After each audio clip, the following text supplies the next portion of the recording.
வணக்கம்.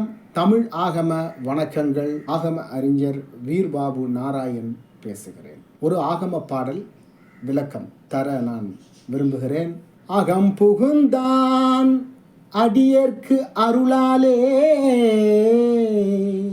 அகம் புகுந்தும் தெரியாதான் அருள் இல்லார்க்கே,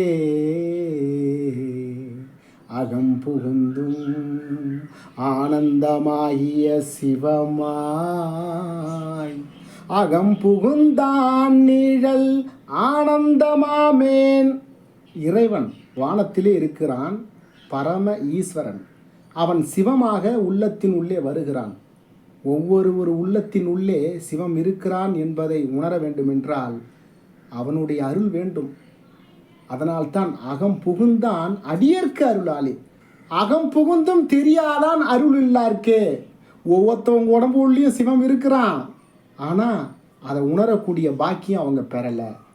அகம் புகுந்தான் ஆனந்தமாகிய சிவமாய், அகம் புகுந்தான் நிழல் ஆனந்தமாமே. சிவத்தை உணர வேண்டும், அப்பொழுதுதான் நமது நிழல் கூட ஆனந்தம் தரும். இப்போ சிவன் உள்ளத்தூரில் இருக்காங்கன்னு யார் நம்புறா?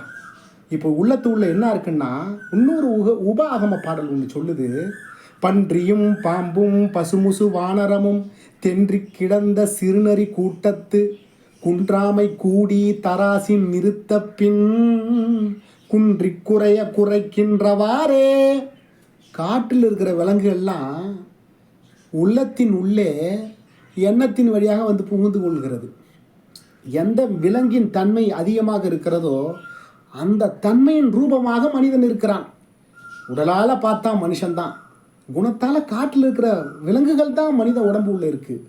சிவத்தை உணர்ந்தால்தான் உன் உள்ளத்தின் உள்ளே இருக்கக்கூடிய விலங்குகளை விரட்ட முடியும், வாழ்க்கையில் வெற்றி பெற முடியும். அப்போ சிவத்தை நம்ம பெறணும்னா அதற்கான பயிற்சியை நம்ம மேற்கொண்டாதான் சிவத்தை நாம் பெற முடியும். சிவத்தை பெற்றால்தான் சகல இறைவனுடைய அருளை நாம் பெற முடியும். பாடலை மறுபடியும் சொல்கிறேன், கேளுங்க. அகம் புகுந்தான் அடியர்க்கு அருளாலே, அகம் புகுந்தும் தெரியாதான் அருளில்லார்க்கே, அகம் புகுந்தும் ஆனந்தமாகிய சிவமாய், அகம் புகுந்தான் நிழல் ஆனந்தமாமேன். அடுத்த ஒரு ஆகம பாடலில் சந்திப்போம். நன்றி, வணக்கம். வீர்பாபு நாராயண். என்னடை தத்துவம் மின்னடையானதே, கூடு விட்டு கூடு தாண்டி செல்லுதே. ஆகமம் தமிழாகமம், ஆகமம் தமிழாகமம்.